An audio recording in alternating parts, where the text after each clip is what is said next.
Council members Anderson Jr. Here. Benega. Here. Brown. Here. Costello. Here. Jamison. Here. Knutson. Here. Litz. Here. Staggers. Present. Tonight, we love the invitation by Councilmember Lewis and after the Pledge of Allegiance, after the invocation of the Pledge of Allegiance, so as everyone please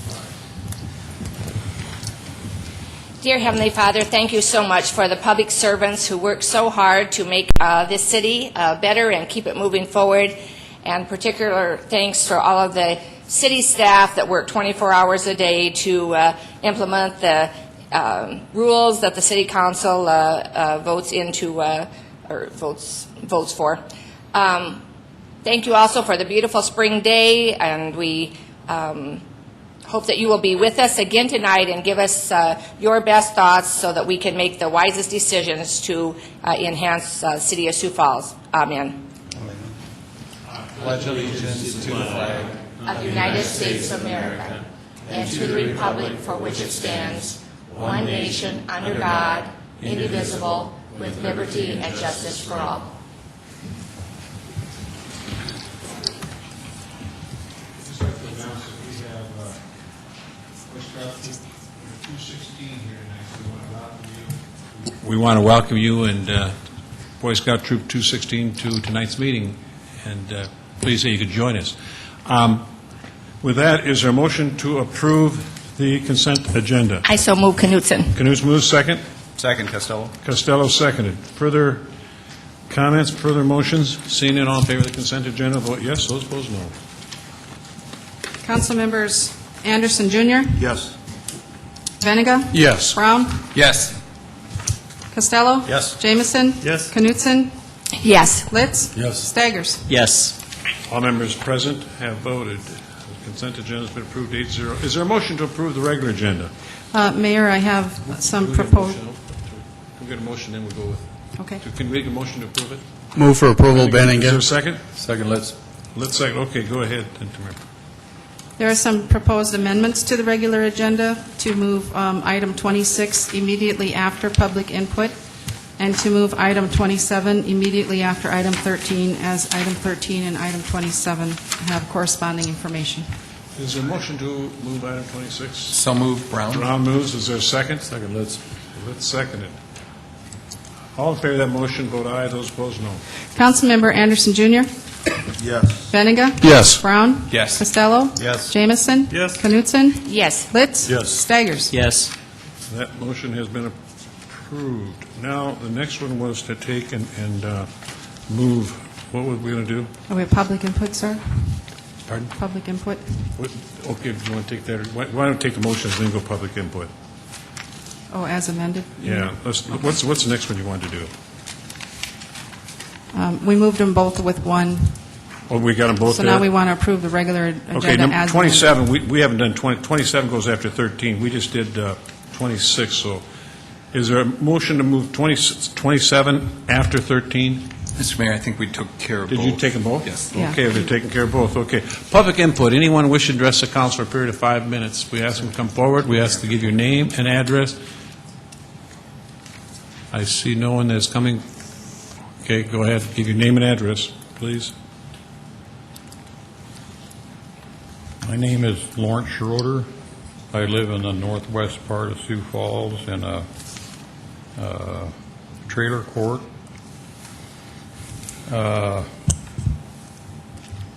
We got a letter here recently from a gentleman in California that I replied to when they decided they wanted to put our lot rent up to including water.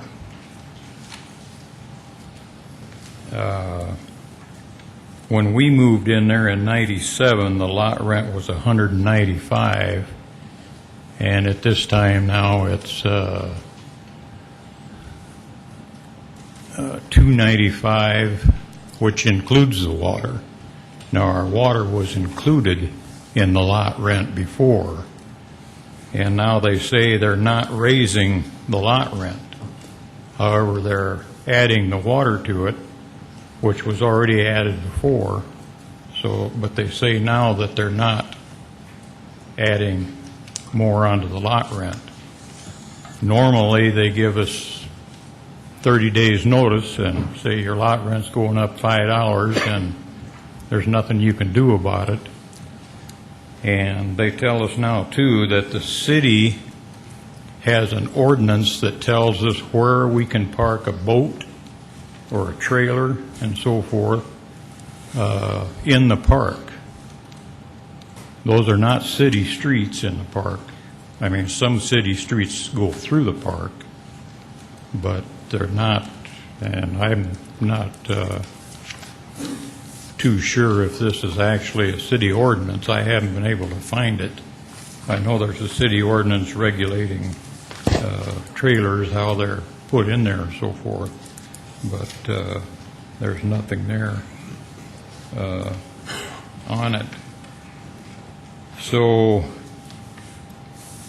we're actually, my lot rent went up $15.26 a month, which they say is the water.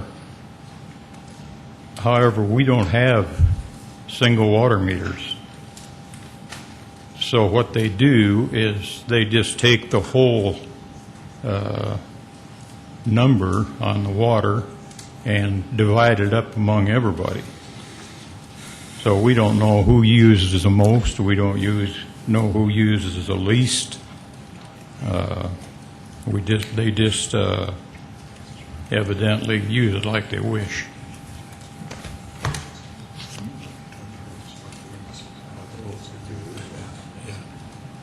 You know, Mark, what I would do, suggest to you is why don't you write this number down?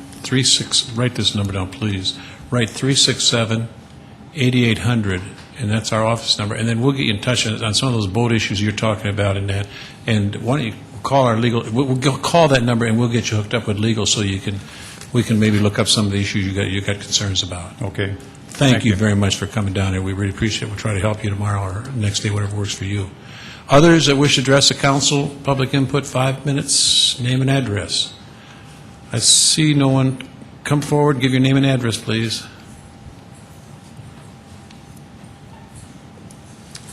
My name's Rick Strand, 7700 East 39th Street out in Pine Hills addition.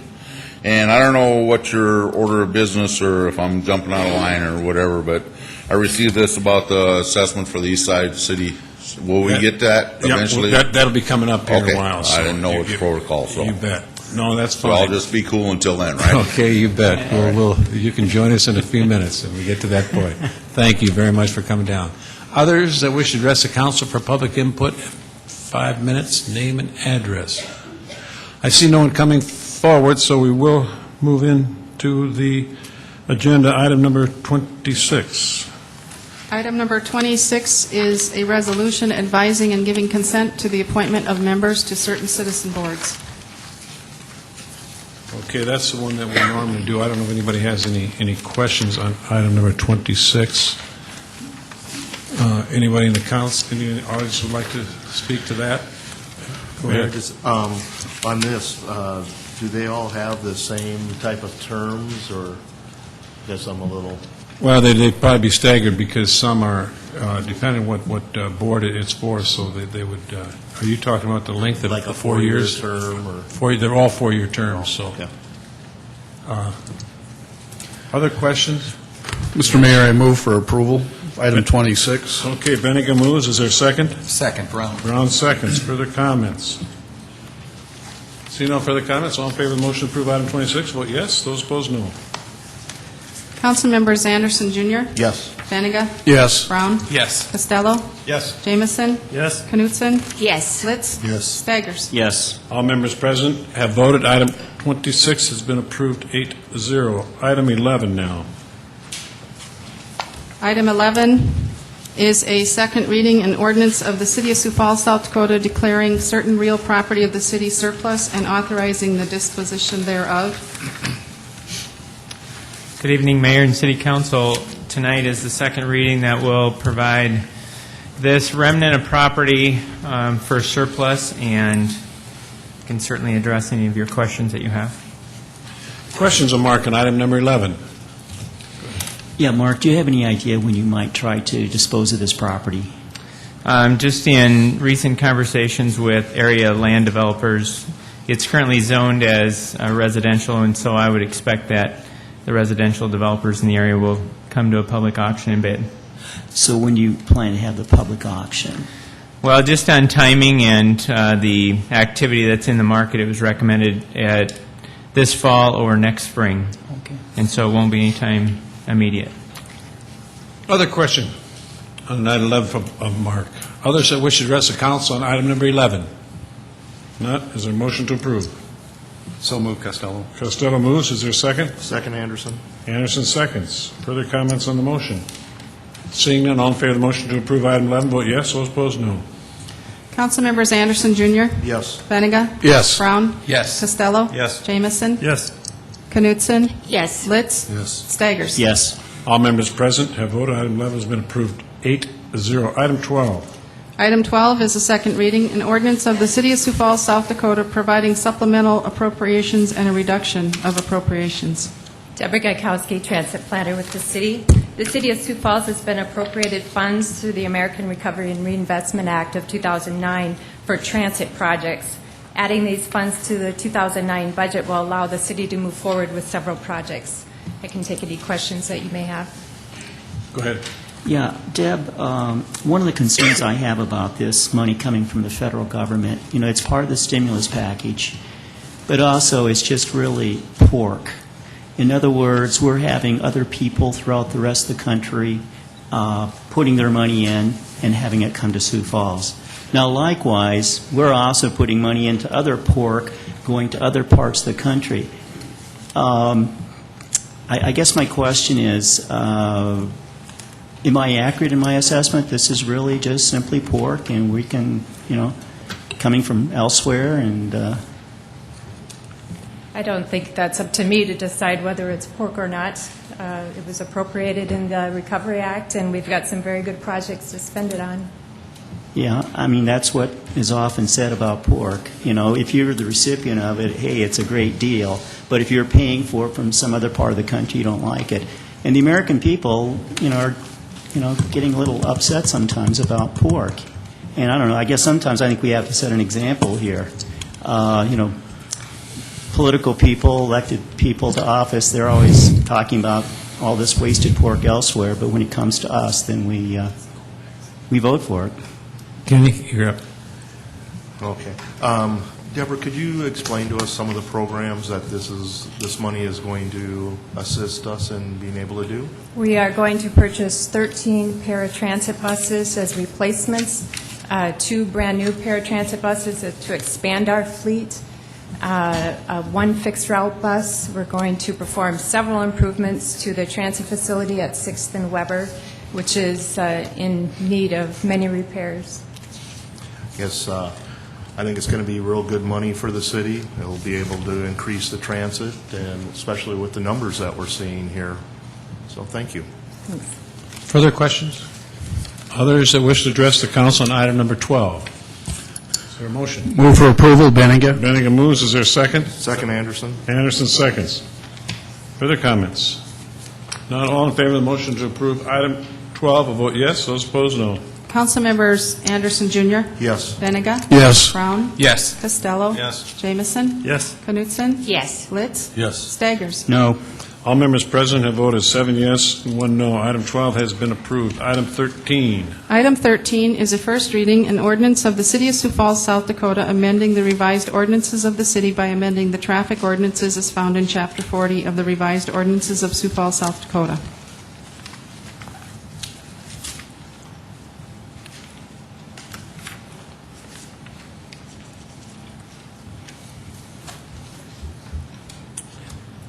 Good evening. Jerome Miller, Police Traffic. What we're asking for is an amendment to the City Ordinance 40-226. Currently, you cannot operate any vehicles on any sidewalks or parkways in the city, and with one of the purchases that is one of the following points coming up, City Ordinance would have to be changed to allow the members of public parking to use this particular vehicle legally on the city sidewalks. If you'd like, I can read what that addition is going to be. Questions of Jerry on item number 13? What vehicle are we talking about, Jerry? It's an electric called a T3. Randy Bartunik's got a lot more information and stuff on it. He will be coming up right after this. Further questions, Kenny? Okay, so exactly what departments are going to be using this? Currently, Just parking? my understanding is public parking at this point, yes. The city ordinance will be rewritten so public safety personnel and public parking could use a vehicle like this on city streets. Could we have Randy? Randy will be talking about this right afterwards. You want him to come now, or? Yeah, since Okay.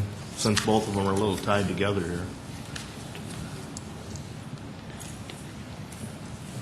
Good evening, Randy Bartunik, Director of Public Parking. Guess I have a question on the vehicles, if you Okay. could explain a little bit on that. You bet. I was going to go over this on the next item, but basically what we're looking at, it is an electric motorized vehicle that we're going to have our parking personnel use as a part of their daily enforcement activities. They currently walk in excess of 12 miles a day on the concrete, and as a result of that, we've experienced a lot of injuries and foot problems associated with that over the last few years. So with the purchase of this, what we're hoping is that we can minimize the stress that the staff are experiencing through the walking on to that much on a daily basis. So this will allow us actually, between our cars and the driving beats, where they can walk 1 week, drive a week, walk 1 week, drive a week. So hopefully minimize our expenses on the injuries. Thank you. Further questions? Not, is there a motion to set the hearing date for items 13 for May 18th? I so move. Knutson. Knutson moves, second. Second, Litz. Litz seconds. Further comments on the motion to set the hearing date? Seeing none, all in favor of setting the hearing date for May 18th for item 13, vote yes. Those opposed, no. Councilmembers Anderson Jr.? Yes. Councilmember Benega? Yes. Brown? Yes. Costello? Yes. Jamison? Yes. Knutson? Yes. Litz? Yes. Staggers? Yes. All members present have voted. The hearing date has been set for May 18th for items 13. Now we'll go to item 27. Item 27 is a resolution amending the 2009-2013 capital program. Randy Bartunik, Director of Community Development and Public Parking. This amendment would allow or amend our OSEP plan to allow for the purchase of the equipment that I just mentioned. The purchase would be paid for out of the Public Parking Fund, which is an enterprise account. Questions of Randy on item 27? Others that wish to address the council on item number 27? Deborah Gekowski, Transit Planner with the city. Again, the city received funds through the American Recovery and Reinvestment Act of 2009 for transit projects. This resolution is to move several of those projects into the other capital expenditures plan and the capital improvements program. Questions of Deborah? Not, thank you. Others that wish to address the council on item number 27? Not, is there a motion? Motion to approve, Benninger. Benega moves, is there a second? Second, Litz. Litz seconded. Further comments on that motion? I see none, so all in favor, vote yes. Those opposed, no. Councilmember Anderson Jr.? Yes. Benega? Yes. Brown? Yes. Costello? Yes. Jamison? Yes. Knutson? Yes. Litz? Yes. Staggers? No. All members present voted, 7 yes, 1 no. Item 17 has been approved. Back to item 14. Item 14 is deferred action, a resolution approving the cost recovery role for construction of the East Side sanitary sewer system.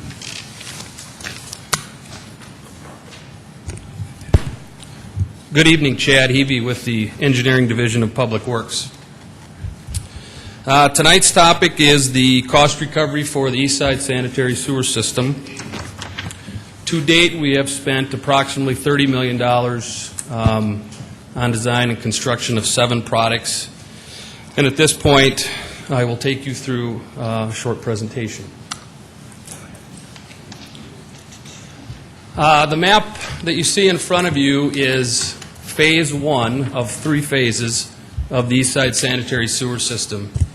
It's bordered on the east by about the Big Sioux River, on the south by approximately 69th Street. That's 57th there she's highlighting. But Highway 11 kind of runs on the west side right there, and then it's bordered on the north side by Madison Street approximately. Now a little history on how we got to today. In September of 2002, we completed a sanitary sewer system collection facility plan, and that is a tool that identifies future improvements and preliminary costs. And in that study, this east side was identified as the next area to open up for development in the city of Sioux Falls. And at that point, they estimated that the cost recovery would be $4,000 per acre. In April of 2004, we completed a series of pre-design reports, and that kind of built on the previous plan, and it evaluated many things such as pipe size, pipe diameter, pipe material, alignments, and then implementation schedules. And then right after that, we started final design.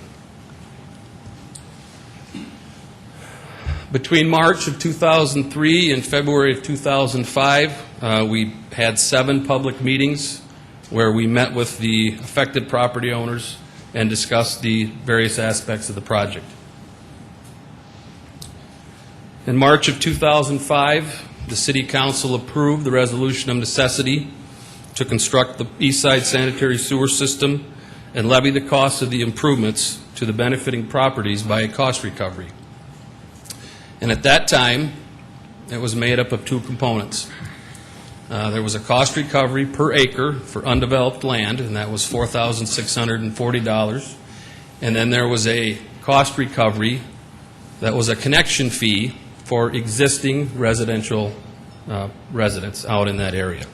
And that was $1,620 per connection. From 2005 to 2008, we designed and constructed 7 projects. They included pipe installation through Willow Run, as you see here, a screenings addition at the water reclamation facility, removal of 2 or 3 lift stations, and then the construction of lift station 240, which is at the intersection of 57th Street and the Big Sioux River. Here's a photo of just a manhole with pipe installation going on. And then this work has been funded with an SRF loan. In August of 2007, the system was put into service when the lift station 240 was completed.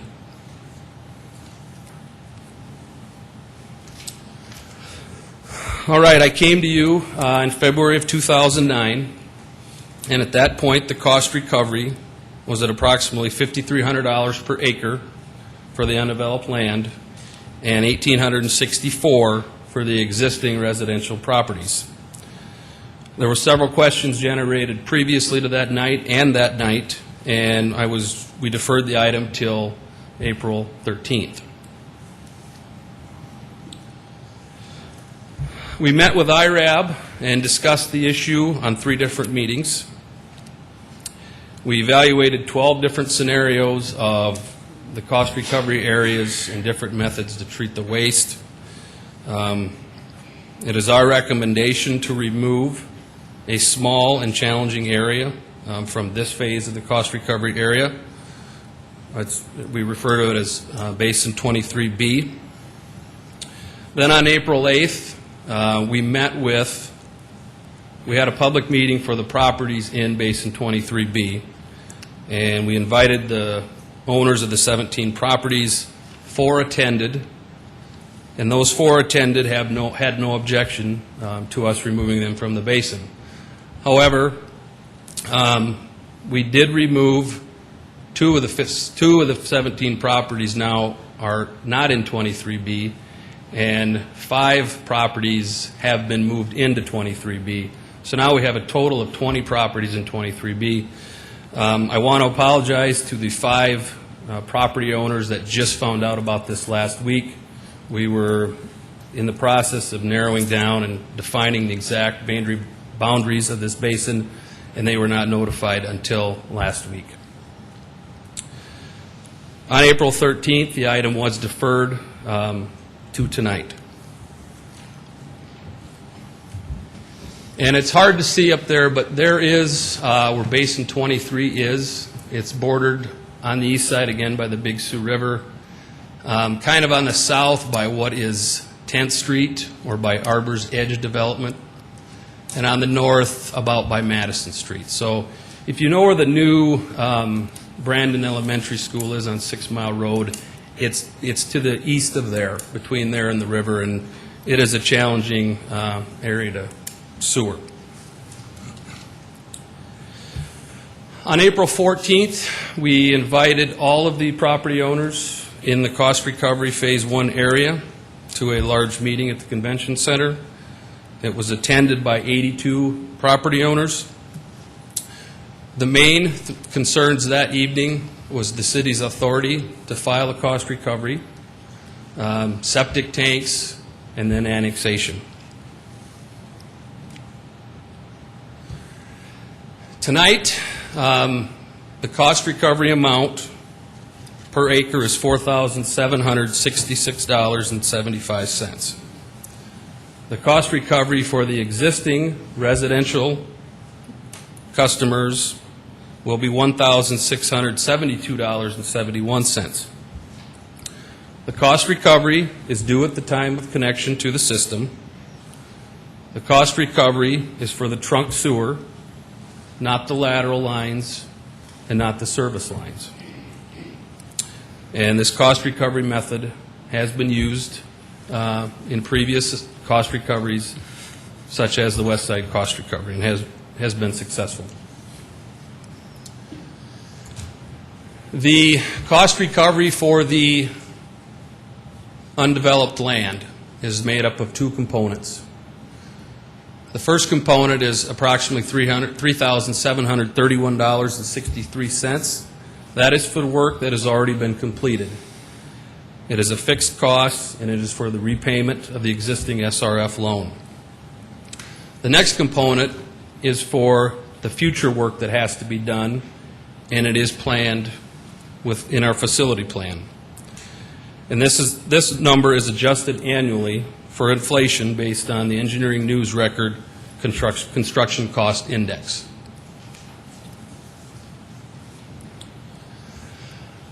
This summary table shows properties, cost amounts, service area, the cost recovery per acre, and then the cost recovery for the existing rural residential customers. The first column is March of 2005, when the council approved the resolution of necessity. The next column is where we were in February of 2009, and the final column are the numbers that we're presenting tonight. With that, I have several staff members here tonight to answer any questions, and at this point, I'll try to entertain any questions. Questions of Chad? Yeah, Chad, you mentioned the $1,672 is just for the trunk. Can you give us an idea how much it would cost then for the property owner to pay the lateral into the house and everything? Councilman Staggers, that's been asked many, many times. Mm-hmm. It's very specific for an individual area.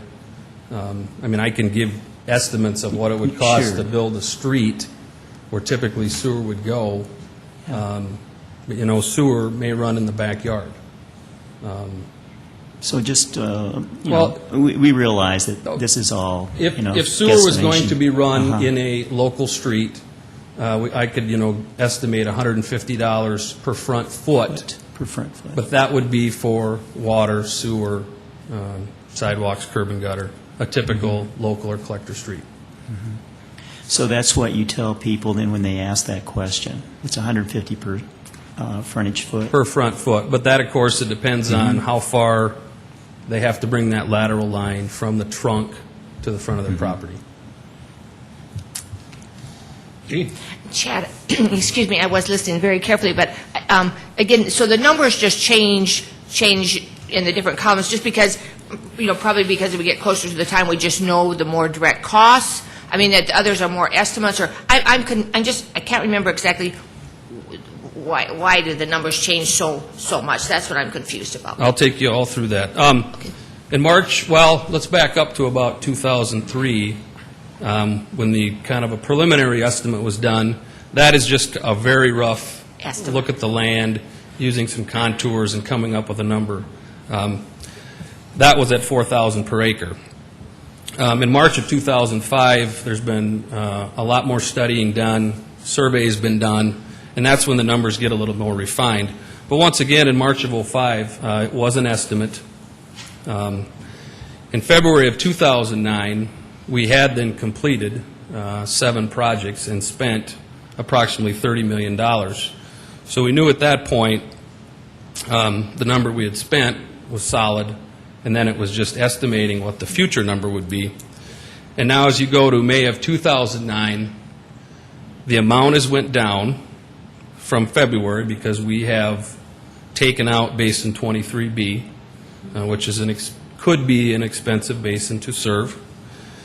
And, of course, we've taken that acres out, so the acreages went down.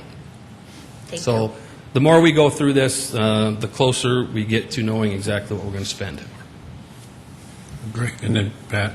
Greg, go ahead. Chad, the property owners that just recently found out they were not included, have you had a chance, I know it's been kind of a rush, but have you had a chance to resolve all their issues?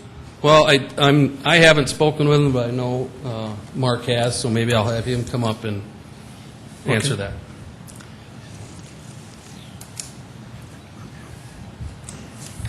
Mark Cotter, Public Works.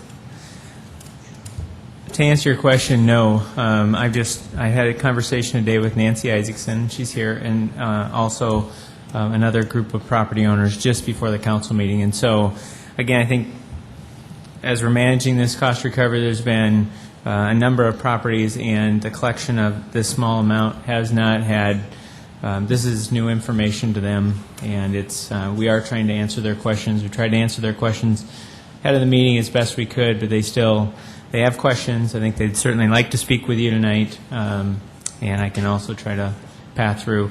I think, just to add, I think this has been a very common way for the city of Sioux Falls to serve land as we plan, whether it's the 2015 plan or now approaching the 2035 plan. And the key is that as this project has progressed from a facility plan all the way through final design of many of the components, it's always our intention to keep development costs as low as possible, but also manage development. One of the keys that we've talked about in the past is that there was an area south of 69th Street that lands in the east side cost recovery, but it's not, we've got an ample supply of development land, and that's why that basin's not been brought online. Same would be the case of this 23B that we're talking about tonight. Is yes, they have been removed because it is, as Chad said, a very challenging area. The topography is very rolling out there, and just we have challenges with trying to fit a sewer under the draw out there. And so and also as the facility plan is developed from aerial photography and then 2-foot contours, and then when you progress through design and you actually have hard survey shots that you can do accurate design, that's when it was determined that this area needs to be served by another lift station, which is very unique to this whole first phase. So as we get back to the timing, like we talked about the area south of 69th Street, it's key for the city to have a good supply of sewerable land, and that as that land matures, as the city matures about 1,000 acres a year, that working with the planning department and updating those future plans, we bring other basins online accordingly. The same would be true with this 23B, is that even if this area was not unique, it's not in today's capital plan in the next 5-year term for the simple fact that we've got ample supply of sewerable land. I think my takeaway to the property owners that I've just briefly had a chance to talk about is that it's not that it's unsewerable, it's just not sewerable by gravity sewer. And so it's important to us that it is fairly unique. Will it have the same factors on it that the rest of the east side cost recovery has been put on, which has factors that there'll be 2.5 houses per acre and a number of other areas. This area is going to have challenges in transportation. It's also going to have challenges in other utilities. And until we have a better sense of how this 400-plus acres is going to develop and what the best way is to get transportation, sanitary sewer, and the other utilities to there, and after 3 very good discussions at the IRAB board and over 10 analyses done on the East Side cost recovery looking at this specific issue, that it was a collection of us to remove this basin. On the condition that we would go to the public, have them come to a public meeting and discuss it. As Chad said, unfortunately only 4 people came, 4 property owners came, but those 4 had no objection. My takeaway to these property owners and the property owners that may be watching from home that are in this basin is, again, it is sewerable. It's just going to take some uniqueness to get that sewer there. And based on the timing and as far out as they are from where we believe that that area will mature, I think the responsible decision from us was let's remove it, and then let's wait till the land development plans come in. We'll accurately size how much waste flow will come from this area, and then at that point work with them to develop the most efficient sanitary sewer system. Now, I will tell you, just from talking with them, they're looking at it the other way. That they're, from a standpoint, stating that they would like to be lumped in with everyone else because of the uniqueness, and that if the cost recovery was elevated to $5,300 an acre for the entire 8,477 acres, then as that land is needed to be brought online from a supply standpoint, that they would be locked in. That's something that we've brought back to you, but I can, from the discussions at IRAB, it's not a city decision. It was a collection of properties, and it was a collection of people that are on that board that look at these issues often, and that was the recommendation. So, Pat? Mark, back in February, you originally brought the 5,300 figure to us, right? Yes. And was that the consensus at that time? Yes. What changed? I think a number of things as we've brought additional platting fees online, and just the awareness of the development activity in the area, and just the substantialness of going from $4,000 an acre to $4,600 an acre, now to $5,300 an acre. The question is that really does seem like a fairly significant jump to go from $4,600 an acre, and I'll just round, to $5,300 an acre. What occurred? And that was when there was a request of us to go back to the IRAB board, study the area, make sure that we found the most feasible way to serve this area, and that's what we've done. Then go back to Greg. Mark, I've been following this for some time, and I agree there's a large chunk of that 400 acres that probably people don't want to develop it. They don't want anybody out there. They don't expect any development. It'd be to the north of 10th Street. My main concern is the area on East 10th Street, starting about 6 Mile Road, and where it dead ends at the river. There seems to be a significant amount of development around there. I know of some other family where a gentleman came back from California to work on his family's land there. There's a couple of other homeowners that have contacted, or landowners that have contacted me right there. Prairie Passau, recently we saw something where they revived that addition that's just to the north of the golf course there. It's within 1,000 feet of a lot of these properties, and I guess my question to you would, if we redrew that to concentrate on 10th Street, on both sides of 10th Street, to include that in the district and leave the rest of it go, is that a possibility? Do you know that today without having somebody like Chad or Mark Perry looking at that for the elevations? It just seems to me that 10th Street is kind of a corridor that there's going to be a lot of development happening in the very near future. And I'd like to be able to try to include that in if it's possible. Well, I think the challenge will be the topography, and essentially the topography is really what's delineated 23 into A and B, and A is the portion that is to the west that can be served, and B is to the east, and it's not like roads where if there's connectivity, we can match in access. It's clearly on topography. Got a really challenging draw that comes through, and again, it is sewerable. It's just not with conventional gravity flow when it gets to that point. And that's where, again, if we assume that those same densities will occur, and they may. I mean, again, this whole area will have to address what that land will be. It just, based on the additional lift station and the uniqueness of the topography and the amount of time that it'll take to get additional development out there, those were some of the real heart of the discussions that happened at IRAB that said there are a lot of variables, and we've assumed, just like with the future piece of the cost recovery, once you get to that and there's small trunks come off the main trunks, from a variable standpoint, that's not too uncommon for us to, not too hard for us to estimate. When you get these areas coupled with not knowing the density, which clearly will set the size of the lift station, that to us, we don't want them to pay more than they should. We also don't want the rest of the cost recovery outside of 23B to pay more than they should. And so that to us is a reasonable end to, let's pull them out, let's continue to work with this 23B, and again, find the most efficient way to serve the area. Great, Justin. I think you said it best with the idea that they won't be locked out. I think your plan here is pretty solid and makes sense that you're trying to save money.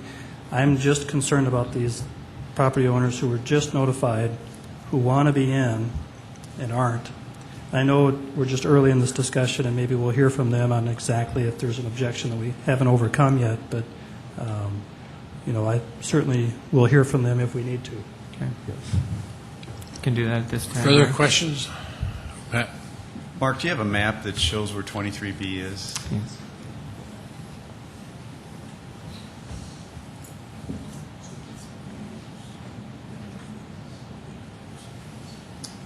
Okay, this will be.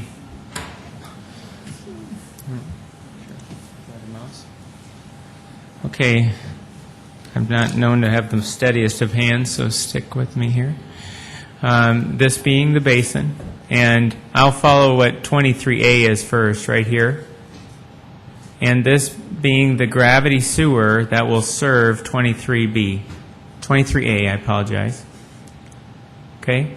And then this portion here in purple and blue is installed, and that trunk sewer will connect into what is here when that gets installed. Okay? Now this area for 23B is this land right here. And as it comes down here and over, back up. So we've got a river crossing here, and we've got a river crossing here. And that becomes the challenge of how this land will develop, and also the timing. And then that there is a proposed and conceptual lift station location. Because once you, and I don't have a profile drawing with us, but it's going to take a pump station to collect all this sanitary sewer. All this will gravity flow to this point, and then we'll use a lift station to connect it into the trunk sewer that's already in. So you're just eliminating the 23B part, and that's what reduces the fee down from the 5,300 per acre down to 4,700 per acre. Yes. But eventually, when that area goes in, that'll be the plan itself to provide the sewer stays the same. It's just really, is it being spread over the wider area, or is this going to be focused on that narrow area? That's true, and we've got probably the key cost, Counselor, is the size of the lift station. Again, if that goes very dense in development, it's going to take a larger lift station. And if it goes very sparse, whether it's 1 acre, 2 acre, 5 acre lots, or even some of those areas don't mature for the next 25 years, that to us is sizing the lift stations, most important for operation of the system, but truly the upfront cost. And I think our envision would be is when that area, from a demand side and from a service side, needs sewer, we'll know a lot more of those questions. Is that at platting? Is that when we find that out, when they plat it? We would have at least an understanding of how dense they would develop.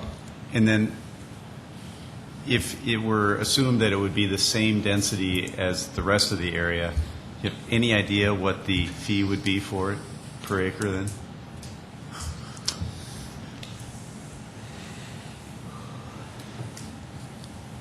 I mean, can you take, you take the cost that you subtracted out divided by 400 acres, I suppose? Wouldn't that be how you... Yeah, I'd have to. I would assume that if it develops just like that and you add it to the rest of the cost recovery, if that's your question, it would be the $5,300 per acre because they have the benefit of sharing that cost. Now, if you isolate that, I don't have that at the top of my... I can ask our team if we've got those. So, Mark, if we take out this 400 acres and the difference is $5 million, presumably for the conservative estimate of a lift station and the associated expenses with that, and later on, this 400 acres comes online and we put a lift station in it, it costs $5 million. Will they pay the regular, will they be dividing that $5 million amongst the 400 acres? Yes. Which would jack it up pretty good, plus on top of the $4,600 or $4,700 that everybody's going to currently be paying. No, they won't. That'll be their cost recovery, which would be what it costs to serve that area divided by the served acres. Right, but they would have the additional cost of the lift station on a smaller piece of property. Is that correct? Right, that additional lift station. That's correct. What's the lift station? Further questions? Director Cotter, has the technology in, as far as sewer systems or sanitary systems, changed very much since the last one that we installed in our city? Not extensively, but we did have that discussion, and we're seeing more. And so the other side of this coin is, in 10 years, will we be with the impetus to conserve water and to find more uses for gray water? Will there be houses, essentially plumbed with two different systems, gray water and sanitary sewer, and then it'll also reduce the waste flow that comes from each residential property, which will then, but there's a lot of hypotheticals that will come. But I can tell you there's obviously with the impetus to conserve water and using a lot of low flow devices that I would certainly expect to see some unique things that come to us. Further questions? No, Mayor, there is some property owners that want to talk. Thank you. Others that wish to address the council on item number 14, come forward, give your name and address, please. Good evening. Tim Zollner. My address is 305 Pembroke Circle.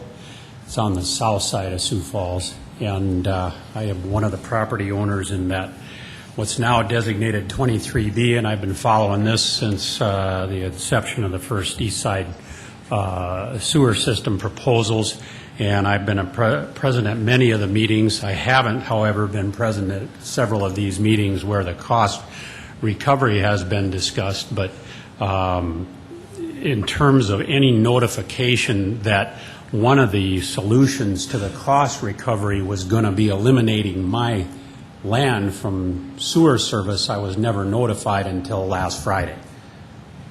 So in terms of having any knowledge of that to come to these meetings to discuss, the dollar amounts or the acres or anything like that, that didn't concern me. I got my notice of how much per acre I was going to be assessed. I accepted that. So I was fine with that. This Friday was the first notice that I'd ever known that we're going to pull your land out of that assessment and out of the sewer plan for now. So I don't accept all the blame for not knowing that ahead of the time, but I have to say, after talking to some of my neighbors about their notifications, it was less than consistent and certainly inaccurate in several of those notices. So it would seem to me that a request to defer this for a month simply to bring those owners up to speed that weren't even notified that they were in the elimination until Friday, and especially that to those people who hadn't had some of the other notices before that would be appropriate. And I guess that would bring me to my question of what's the urgency with this? How many people actually came back when it was referred to the IRB board and said, we got to have this per acre assessment lowered? I can't pay my heat bill, or I can't pay. I mean, what was the impetus for that? And then I certainly appreciate all the efforts of all those people on that voluntary review board, and I have to think that they have come to an objective recommendation for the solution to the question that was presented to them. But I'm not clear what that question was. Was that question, how do we reduce this per acre assessment to $2,000 an acre? Or eliminate it completely? Or were people not understanding that it wasn't something that was to be paid until such time as they developed their land or hooked up to the sewer, or what?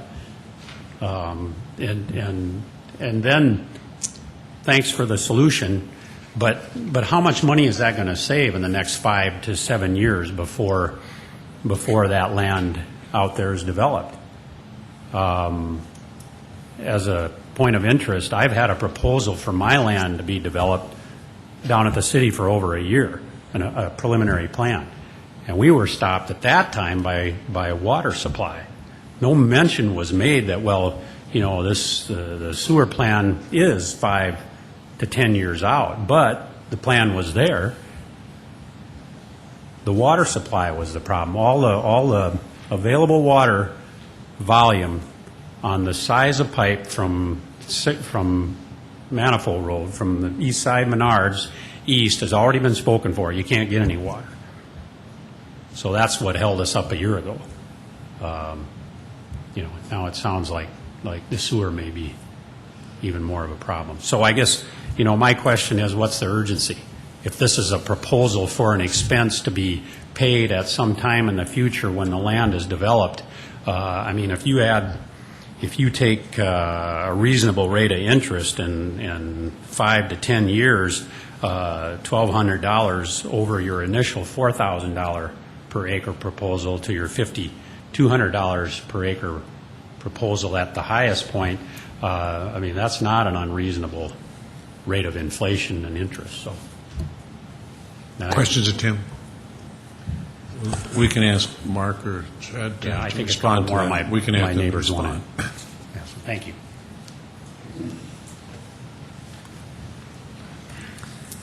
Mayor and City Council, I think the question on deferral is, it is important for us to get this cost recovery in place, but having the short notice to these small collection of property owners, we would certainly support deferral.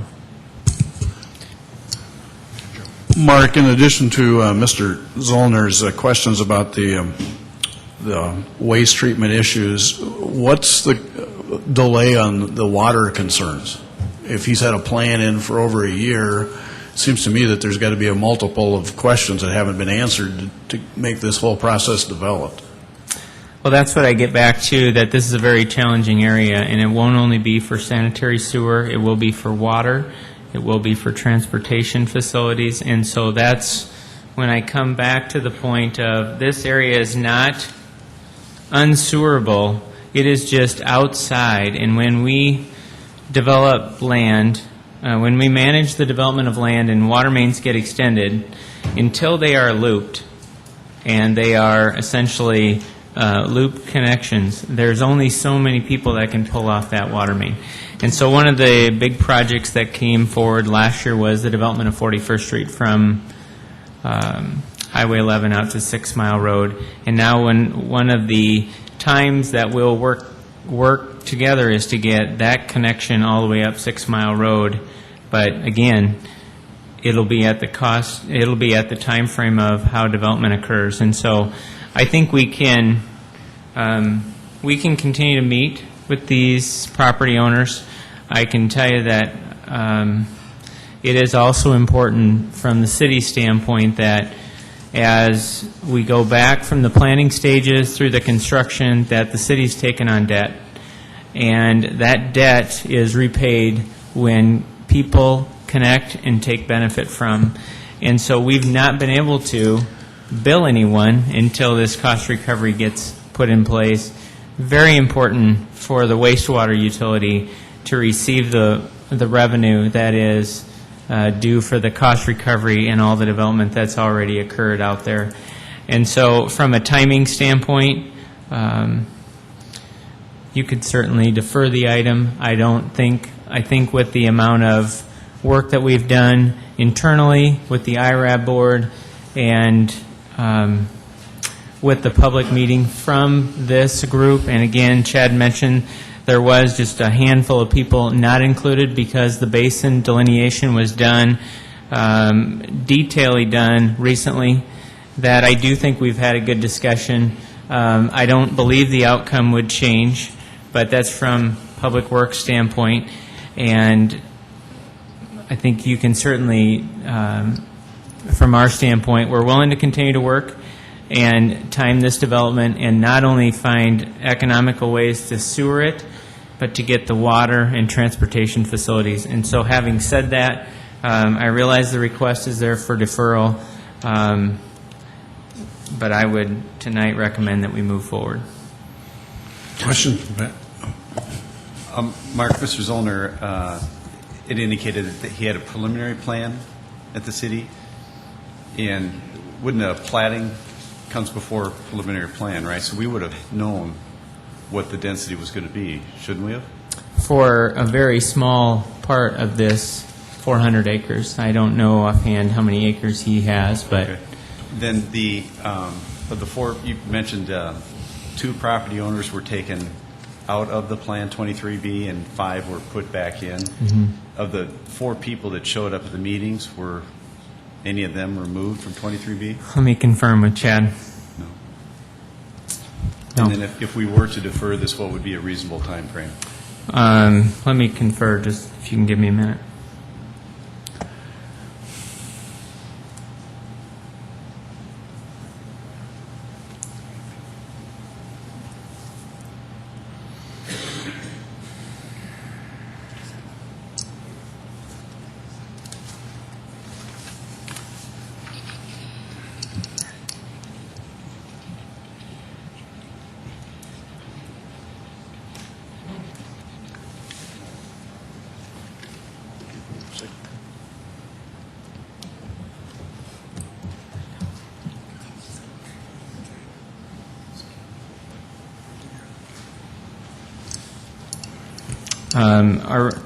The development plan that came in was a sketch plan, and there was discussion about pump station and other avenues. And so it is just a sketch plan that's been in, and we see that at times.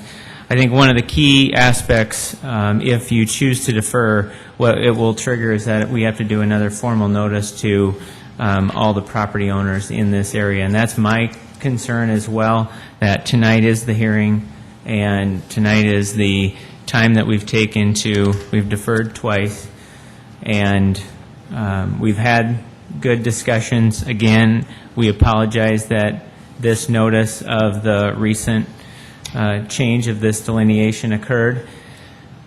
Having said all that, I don't expect us to reconvene and change our recommendation to the City Council. And so with that... Well, with all due respect... Wait, Joe's got a question. No, go ahead. All due respect, I mean, there's 5 property owners that didn't get the same entitlement of notice that the other ones did, but I'll just ask again, what would be a reasonable time frame for deferral? I would say at least we'd probably bring it back to the second meeting in June. That would allow us to address the month, but also to do the new mailer. Go ahead. Just to follow up on Pat's question, don't we need to have all the answers for the water, the sewer, the transit, and fire stations and all those things put together in some sort of conceptual plan before we move ahead with this, so all the neighbors have an idea exactly where their property fits into this whole development? Well, that truly is how cities mature, and as you identify your planning maps and what they are and who's in what we call Tier 1, and then we go through the development-driven streets process of how we're going to get transportation out there, and then those normally bring the large water mains, the transportation. Sewer is just the first start, and again, this is an area that, with the current sewer supply, those are things from a contiguous standpoint. As we mature land contiguously, the water mains are looped on locals and collector streets. It's just when you go out as far as this area is, with one development that's under construction right now, there's still, until there's a looping process, there's only so many people that can take off a dead-end main. And so, to answer your question, those things naturally occur as land naturally matures contiguously. My question is, and I guess I'm not an engineer, but the whole issue or the whole concept is, we know that plans are going to change. That always happens. That's just part of the process. But the issue is, with the people that are already there, I think that they need to have an ownership, if you will, and they already do, have an ownership of what's going to happen in that development in some sort of conceptual method that shows all these pieces have been put together. And then if things change after we give them that opportunity to be informed, and there are 5 that haven't been, then that's the point where we move ahead with some of the issues. But I don't think we're there yet.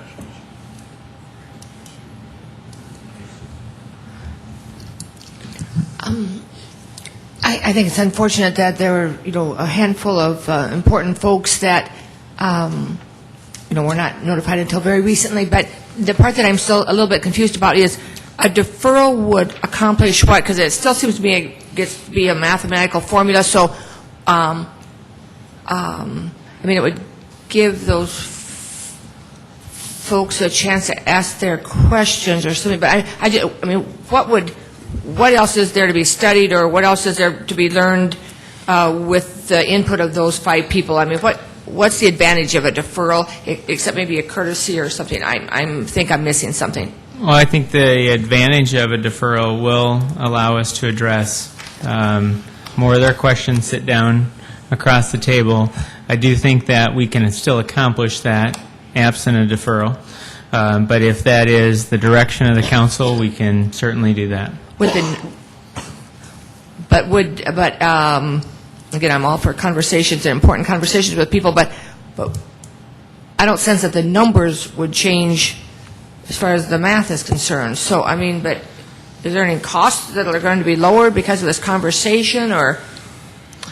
Again, I think, Councilor, I think it's driven by topography. We've looked at the uniqueness. It is it's a beautiful part of the future city, and if this area comes in and becomes annexed, and so there's a lot of unanswered questions that come with this area just based on topography alone. But it would certainly provide us an opportunity to sit down across the table and address what city policies are as it relates to, as we plan the capital plan, what the temporary lift station policy is, and any other questions that they might have. And just one last question. And Director Cotter, I assume regardless of what the City Council decides to do about a deferral, that your office would be very willing to visit with those 5 people at length? Absolutely, certainly. Mark, when I made the trip out to our big lift station that the city put in down at 57th and what I'll call the river, it's my understanding at some time in the future here that we're going to also be building a new sewage treatment plant, and that would be to the north of that plant. Am I correct in that assumption? We haven't selected the site, but it'll be in that area. And actually one of the SRF loans that we'll bring forward tonight to take advantage of the low interest rate and the principal forgiveness that's come forward in the DNR plan is selecting the proposed site, doing enough preliminary design to actually select, and then we can actually start landowner negotiations. Is there a possibility that the sewage, that this particular area would be treated down south, or would it go back up north to Benson Road? I would expect if that plant is built ahead of this area being served, it'll go to this new plant. Very good. Thank Yep. you, Mark. Go ahead, Brendan. Mr. Mayor, I'm going to move to defer until the second meeting Monday in June. June 8th? Yes. Second, Benninga. We got a motion by Brown and seconded by Bennigan to defer until June 8th. Did you have I just something? have one question. Mark, how many acres are served here? How many acres are we talking about? Because it seemed like the difference in the cost would be the $500 times how many acres we're talking about.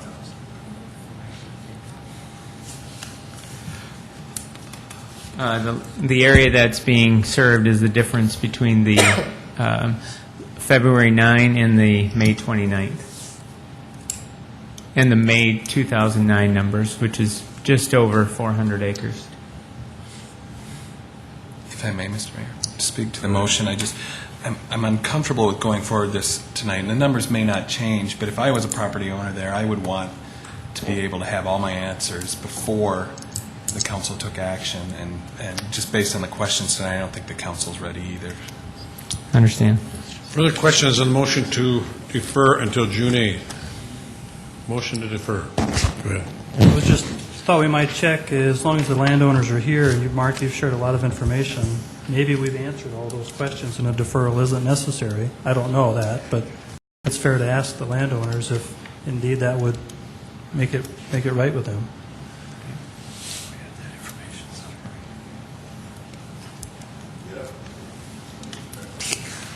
Let's just ask this, how many would like to defer it of the landowners here?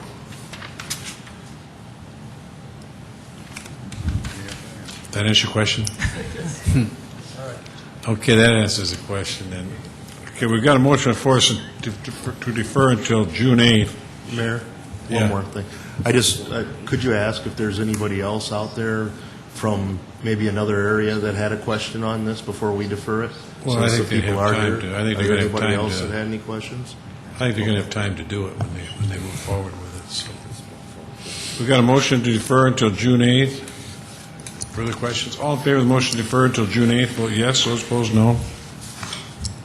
Council members Anderson Jr., Yes. Benninga, Yes. Brown, Yes. Costello, Yes. Jamison, Yes. Knutson, no. Litz, Yes. Staggers. Yes. Alderman Prozis voted 7 yes, 1 no. Item 14 is deferred till June 8th. Item 15.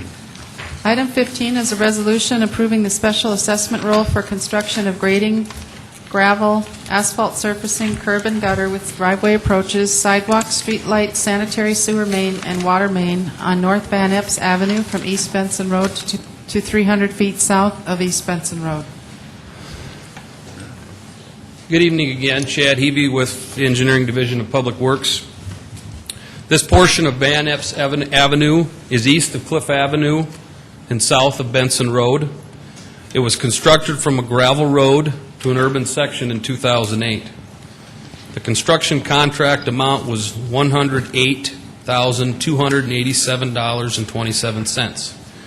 Two abutting properties are being assessed $114,227.90. Questions of Chad on item number 15? Go ahead. Yeah, Chad, is the sidewalk on just one side or both sides of the street? The west side. West side. Why not on the east side? We looked at several factors out there, connectivity, the topography. The decision was made to put it on the east side with potentially it'll have to be put on the east side. Okay, so in the future, we might actually have another sidewalk then on the east side, but not now. Okay. Correct. Okay. I guess I still don't know why just one side.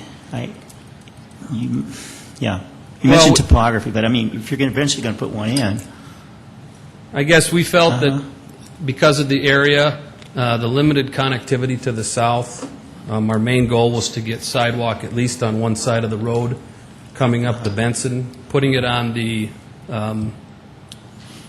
east side would have been very expensive.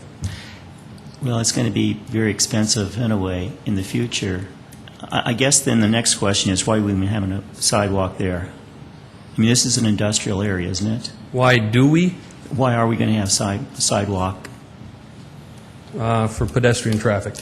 How much pedestrian traffic are we going to have? This is an industrial area.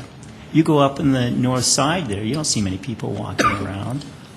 I guess it's our responsibility to provide for pedestrian access and pedestrian facilities. And I can't, I can't predict what kind of traffic. Doesn't something have to do with ADA? Yes. ADA. But Chad also has the authority to say we don't need a sidewalk too in accordance with ADA. But it may come up in the future where we have a business there that we have to put sidewalk in. So maybe we should wait to the future? Greg? Chad, aren't you just following the rules that we set up? Correct. You're just doing your job? Trying to. Thank you. Bob? Move to approve. Move to approve by Litz. Is there a second? Second, Anderson. And others that wish to address the council on item number 15, we got a motion been made and seconded. Yeah, I guess that, just to clarify once again, Chad has the authority to not require sidewalks. He doesn't have to just blindly say, hey, we have to have sidewalks. And in this particular case, I think there's a good rationale for not having sidewalks at this time. And then Gerald.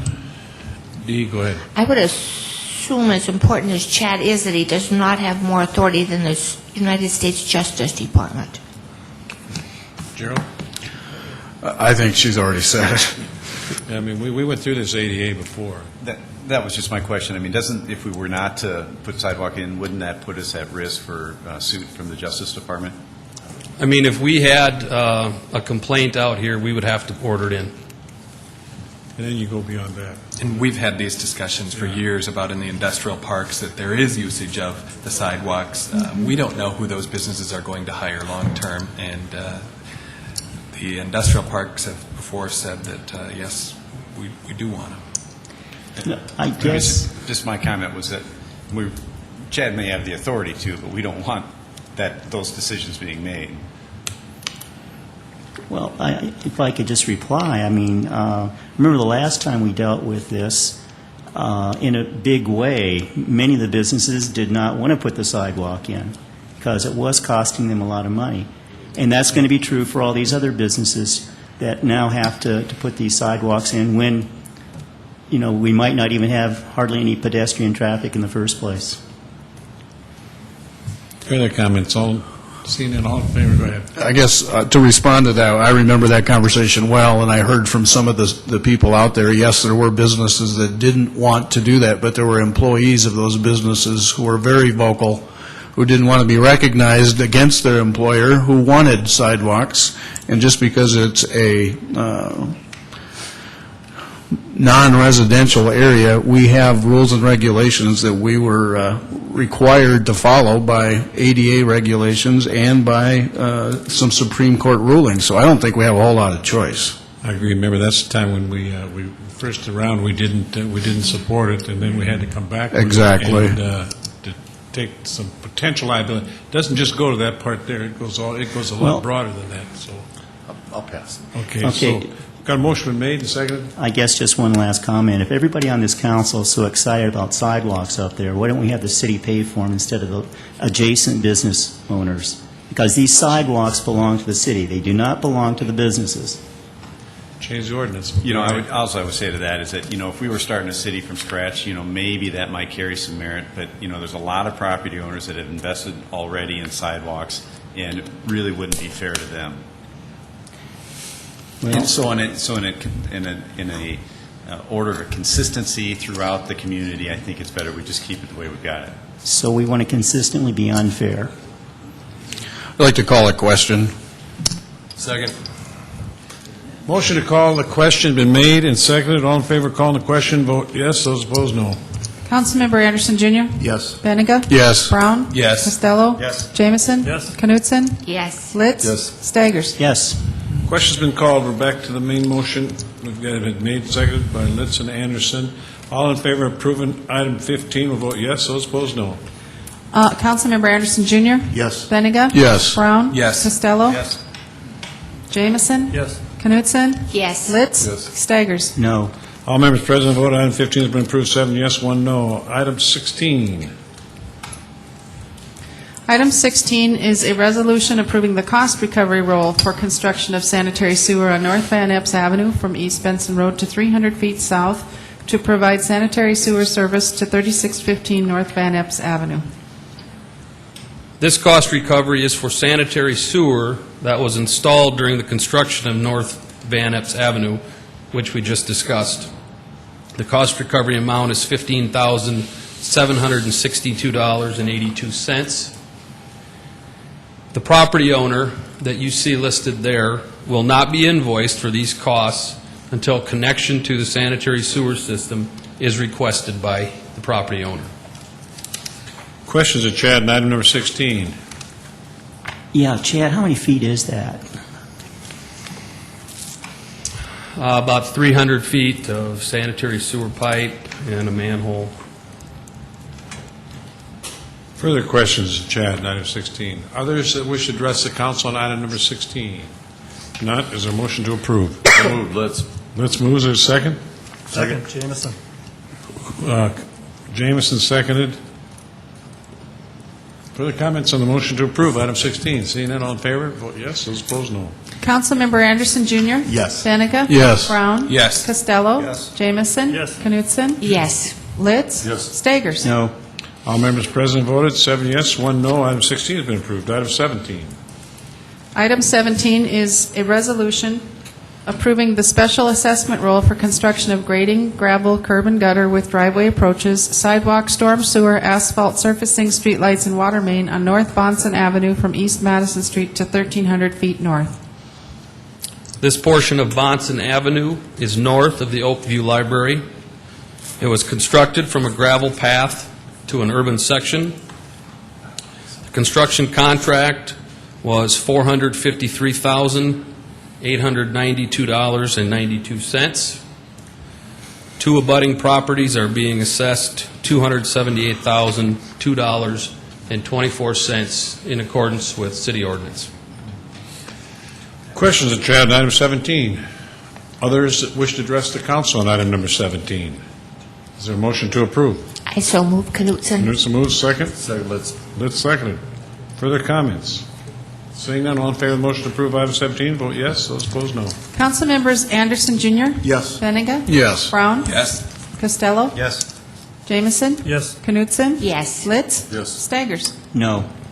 All members present voted, 7 yes, 1 no. Item 17 has been approved. Item 18. Item 18 is a resolution approving the special assessment roll for construction of grading, gravel, curb and gutter with driveway approaches, storm sewer, asphalt surfacing, water main and services, sanitary sewer main and services, and streetlights on North Hillcrest Avenue from East 54th Street North to East 57th Street North. This portion of Hillcrest Avenue is north of Benson Road and east of Cliff Avenue. In 2008, it was constructed from a gravel road to an urban section. The construction contract amount was $329,267.03. 25 abutting properties are being assessed a total of $302,408.72 per city ordinance. Questions of Chad on item number 18. Others that wish to address the council on item number 18? Mayor, I have a question. Go ahead. Chad, do we have, I think up in this area, do we have another street up there that hasn't been completed, sort of semi-completed? We probably have several that are gravel roads. And there's still some residential up in that area, is that correct? Yes, absolutely. And that's the one I'm thinking of? There's one, yes, there's some that runs north of Benson Road, I believe. Right. Just east of Cliff Avenue that we're working with the developer on. Okay, I was going to ask filling if out you a had any petition. plans for that. We're going to ask them to fill out a petition for improvements. Okay, thank you. Further questions? Others wish to address council on 18? Is there a motion to approve? So move Anderson. Anderson moves. Is there a second? Second, Jameson. Let's second it. Do I- Further comments? All in favor of the motion to approve, vote yes. Those opposed, no. Councilmember Anderson Jr.? Yes. Benega? Yes. Brown? Yes. Costello? Yes. Jamison? Yes. Knutson? Yes. Litz? Yes. Staggers? No. All members present voted. Item 18 is approved, 7 yes, 1 no. Item 19. Item 19 is a resolution approving the cost recovery rule for construction of sanitary sewer main on East 54th Street North from North Hillcrest Avenue to North National Avenue. This cost recovery is for sanitary sewer that was installed in East 54th Street North in conjunction with the construction of North Hillcrest Avenue, which was the previous item. This sewer was required so that the properties on Hillcrest Avenue could be served. The cost recovery will be filed against 4 properties, and the total amount is $90,926.05.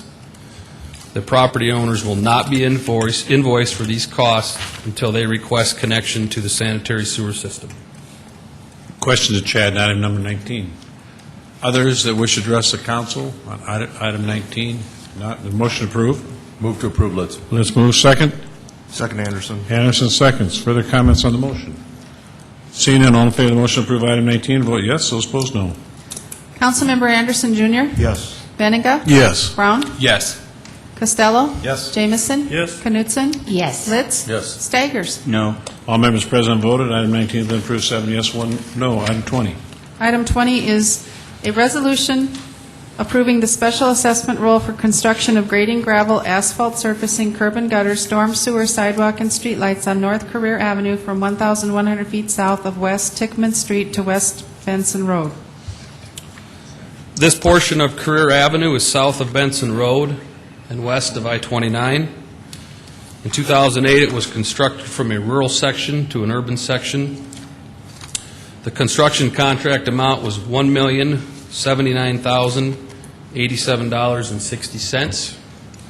11 abutting properties are being assessed a total of $1,017,057.96.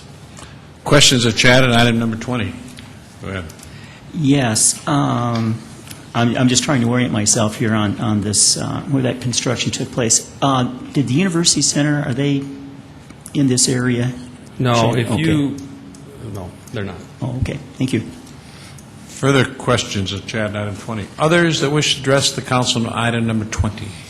Not, is there a motion to approve? I so move Knutson. Knutson moves, is there a second? Second, Litz. Let's second it. Further comments? Seeing none, all in favor of the motion to approve item 20, vote yes, those opposed, no.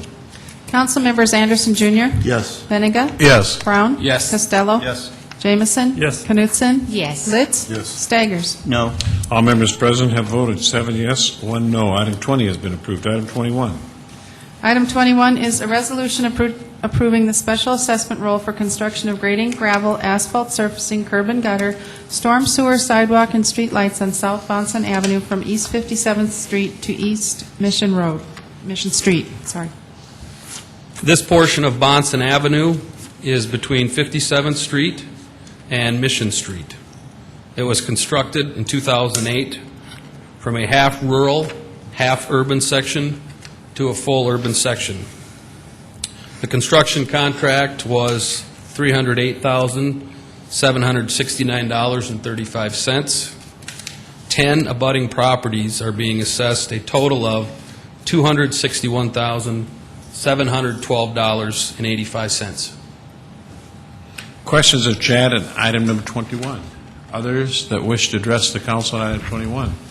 Is there a motion to approve? I so move Knutson Knutson. moves. Is there a second? Second, Jameson. Jamison seconds. Further comments on that motion? Seeing none, all in favor of the motion to approve item 21, vote yes. Those opposed, no. Councilmembers Anderson Jr.? Yes. Benega? Yes. Brown? Yes. Costello? Yes. Jamison? Yes. Knutson? Yes. Litz? Staggers? No. All members present have voted. Item 21 has been approved, 7 yes, 1 no. Item 22.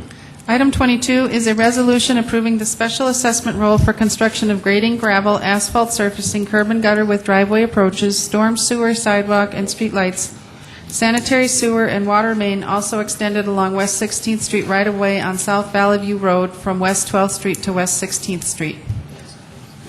This portion of Valley View Road is between 12th Street and 16th Street. It was constructed from a rural section to an urban section. The construction contract was $352,393.43. 6 abutting properties are being assessed a total of $139,687.87. Questions of Chad on item number 22? Others that wish to address the council on item number 22? Is there a motion to approve? Move for approval, Jamison. Jamison moves. Is there a second? Second, Litz seconded. Further comments? Seeing none, all in favor of the motion to approve item 22, vote yes. Those opposed, no. Council members Anderson Jr., Yes. Benega, Yes. Brown, Yes. Costello, Yes. Jamison, Yes. Knutson, Yes. Litz, Yes. Staggers. No. All members present have voted. Item 22 has been approved, 7 yes, 1 no. Item 23. Item 23 is a resolution approving the special assessment roll for construction of grading, gravel, curb and gutter, sidewalk, asphalt surfacing, 8-inch sanitary sewer with sanitary sewer services, and 8-inch water main and water services on North Galaxy Lane from West Aruba Street to 600 feet south.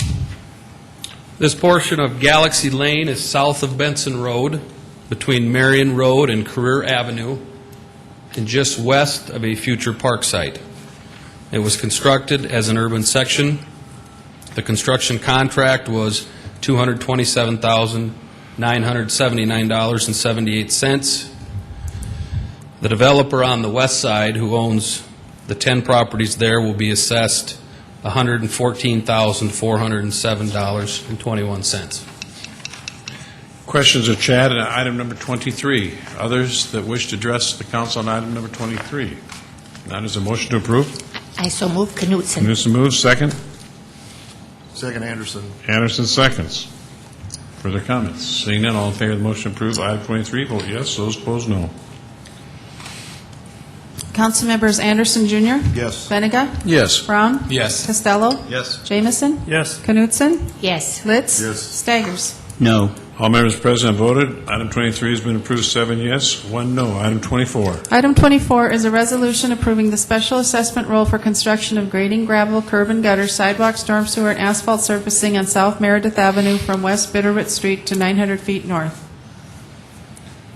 This portion of Meredith Avenue is north of 85th Street, between Louise Avenue and Western Avenue.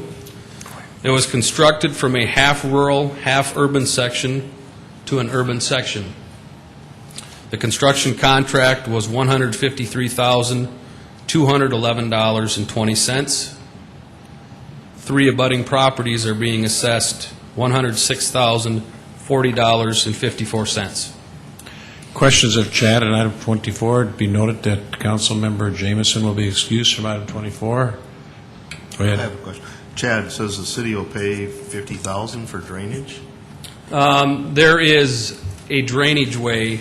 The east side of the road was constructed with curb and gutter and sidewalk. The west half was not. And there's 2 properties, and then the city owns a drainage channel through there. So those costs on that city property will be taken care of by the city. Thank you. Further questions? Others that wish to address the council? Good evening. My name is Bill Blewett. I'm here on behalf of Todd Marceau and Eric Wallace of 2800 West Bitterfoot and 2801 West Brandywine, respectively. They're 2 of the landowners affected by the proposed assessment. They'd like to voice their... Sorry, am I not speaking clear enough? No, I'm just listening. All right, sorry. They would like to voice their opposition to the assessment. There's significant legal questions as to the constitutionality in light of previous assessments on their property in the front. As you'll see, there's a cul-de-sac, and they've previously been assessed for curb and gutter on the front. As you know, assessments require a special benefit to the landowner above what the public receives, and the landowners feel that there is no special benefit in this instance. and so they would urge you to consider the legal questions before approving this assessment. Questions? And just, sorry, but I'd just like to say I'm here filling in for my boss, so I'll answer any questions as best I can. Okay, we got one right here. So the total amount of money you're requesting not to be assessed? The assessments for each individual I have right here. For Mr. Marceau, the total is $20,094.60. And for Mr. Wallace, it's $48,586.67. I believe those are accurate. Further questions? Okay, so they're just requesting that we waive the entire amount, is that correct? Yes, they're requesting that you vote against. Further questions? Go ahead. And as far as you know, whom do they believe should pay for this cost? Well, they feel that they've already received the benefit and been assessed for curb and gutter on their property in the front. As to the back, they receive, in their backyard, they receive no special benefit as opposed to the public at large from the sidewalk. And so as an assessment, it's not any special benefit to them, so they don't feel it's their responsibility. Okay, further questions? Go ahead, Bob. It's probably for Chad. Chad, when we've got a corner lot, is it true that we assess for one side of the corner lot? Not when when a homeowner buys a corner lot, he's paying for both the improvements on both sides. On both and we sides have, when we put it in, but then after that happens, does the assessment go back to one side? for the yearly front foot assessment, it's one side. And I would also, I'm sorry. Okay, and then these property owners right here, they're paying for the cul-de-sac as well as the new in the back. Is that, and he's saying the new in the back, he's already paying on the front, shouldn't have to pay the new in the back? I will just comment that there are several, Mr. Wallace's property is a dual frontage property. There's hundreds of them in the city, and those property owners have all paid for their front and their back, and similar to Mr. Marceau, who has a corner lot, there's thousands of them in the city. They also have paid the initial cost to build streets on both sides. Further questions? And, I guess as far as you know from the clients, is they do not think that they get any benefit as far as if the curb and gutter is not there, as far as just a muddy mess, erosion problems and so forth. I say that as someone who has some property in another community, and I so much wish we had curb and gutter there because I have just a mess. Sure.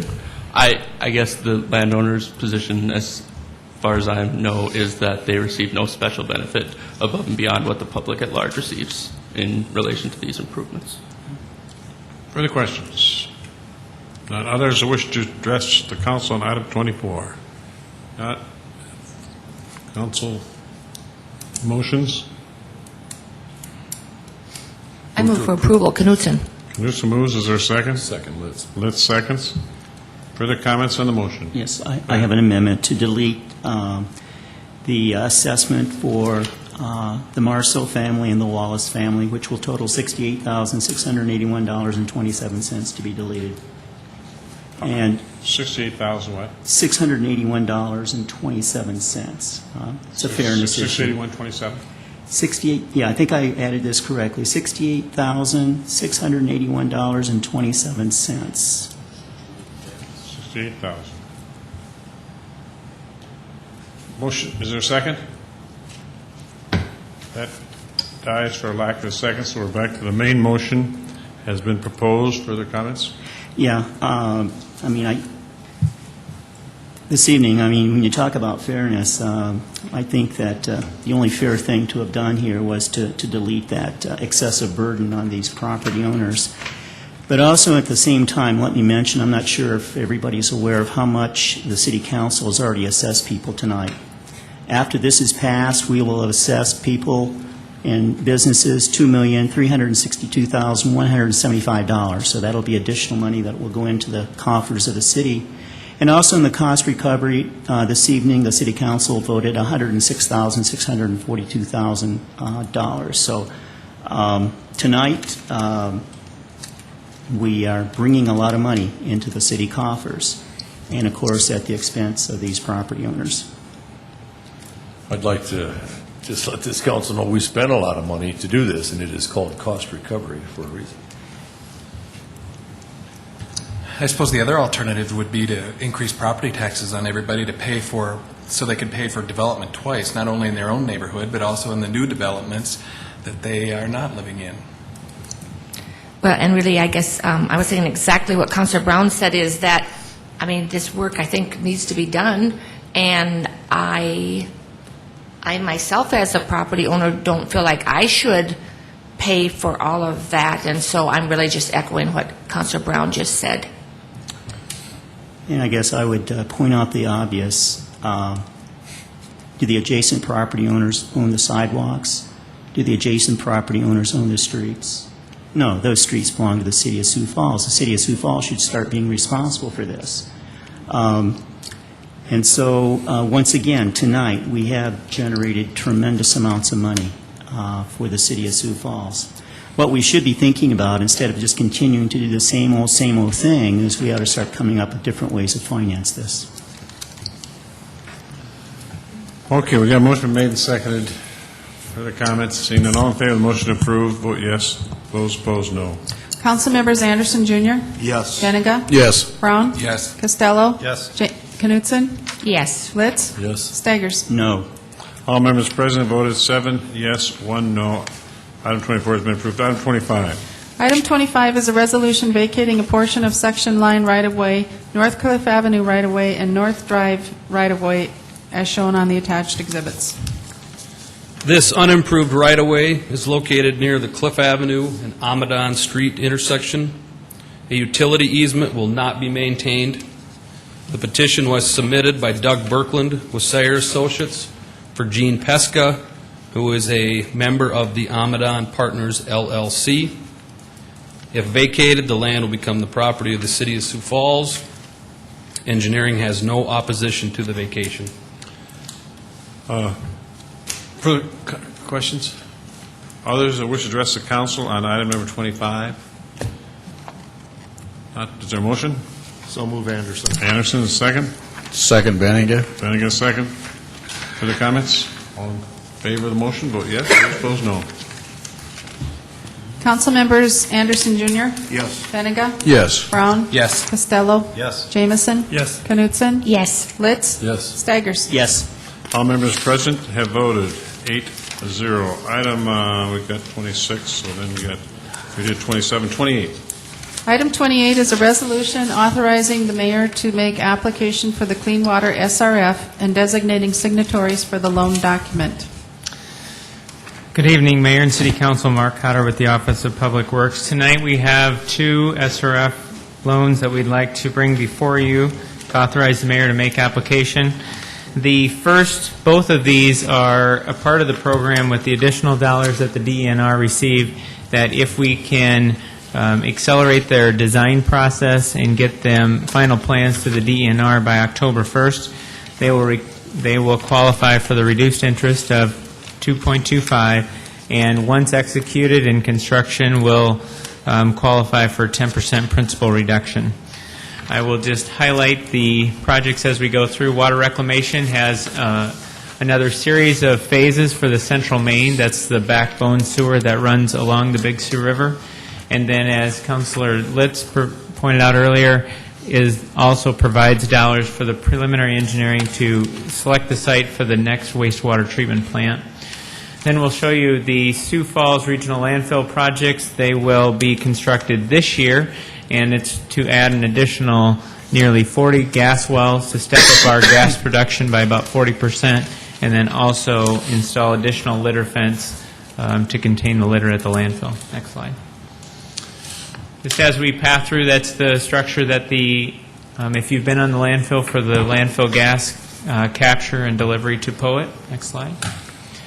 This is a picture of the inside of the facility, and again, there's no additional work being done here. This is just a slide of the gas system. Next slide. We have a picture of the gas well that will go into the waste, and again, we'll install nearly 40 additional wells like this to take out the leachate, but also take out the landfill gas. Next slide. There's a picture of the leachate and gas lines that are installed along the slope as wells are installed. A close-up picture of a dual-phase landfill gas well. Next slide. Now for the wastewater, this is the sections of the central main that will be included in this loan, and it's 3 additional sections of that central main. We have a couple of pictures of what's been taken out of the ground and what's being installed. Next slide. That's an overall section that will replace the sewer all the way down to the Tuthill lift station, and that's all this work is to be planned to be accomplished in the 5-year capital plan. Next slide. Now the next slides are what is being taken out of the ground due to deterioration of the wastewater, the hydrogen sulfide. Next slide. There's a picture of the wall of the sewer pipe. It originally had a thickness of 8 inches, and just over time, this sewer was installed in the 60s, has deteriorated down to half the wall thickness size. Here's a picture of the new pipe that will go in. It's a 60-inch pipe, and we would expect it's a Hobos product, and it will have a nearly 100-year shelf life. Again, this is just to make application and sign application for the program. If all is executed, we'll be bringing additional documents back. Questions of Mark on item number 28? Yes, Mark, the 40 gas wells, will that gas be going down to Poet and Chancellor, or? Yes. Will they be able to buy it all? I mean, I thought we had a kind of a set contract. We did, and it's got a production curve in it, understanding that as we continue to close where we're currently at, that as we do those closure plans, put the clay on top of the waste, we would install additional wells. And so they are able to buy all that we can deliver. Okay, and then also, these gas wells, how much are they going to cost, these 40? That loan will be for $1.97 million. Okay, and we should recover that over how many years then? I can certainly provide more of that. Okay. That also, project total includes design, construction, admin, and the perimeter fence project as well. Okay. So I can bring you back an expected drawdown. Okay, now, we're authorizing the mayor to sign an application for the loan, and I think you mentioned then this will have to come back to us for final approval, is that right? That's right. This is just to make application to the program that the DNR executes, and then once we're on the state plan, and if supported, then there'll be actual loan documents that come back, of which you normally see Doug Hayek as the bond counsel on that. You know when we might possibly see Doug coming to the meeting again for doing this? What's that? Do you know when we might possibly see Doug Hayek coming to the meeting to, would it be several months? It'll be or prior to July, I would expect. Okay, thank you. Further questions? Others that wish to address the council on item number 28? Is there a motion to approve? So moved. Let's move. Is there a second? Second, Brown. Brown seconds. Further comments on the motion? Seeing all in favor of the motion to approve, vote yes. Those opposed, no. Council members Anderson Jr. Yes. Benega. Yes. Brown. Yes. Costello. Yes. Jamison. Yes. Knutson. Yes. Litz. Yes. Staggers. Yes. All members present and voted. Item 28 has been approved 8-0. Is there a motion to adjourn? So moved. Let's move. Is there a second? Second, Anderson. Anderson seconds. All in favor of adjournment, vote yes. Those opposed, no. Council members Anderson Jr. Yes. Benega. Yes. Brown. Yes. Costello. Yes. Jamison. Yes. Knutson. Yes. Litz. Yes. Staggers. Yes. We stand adjourned.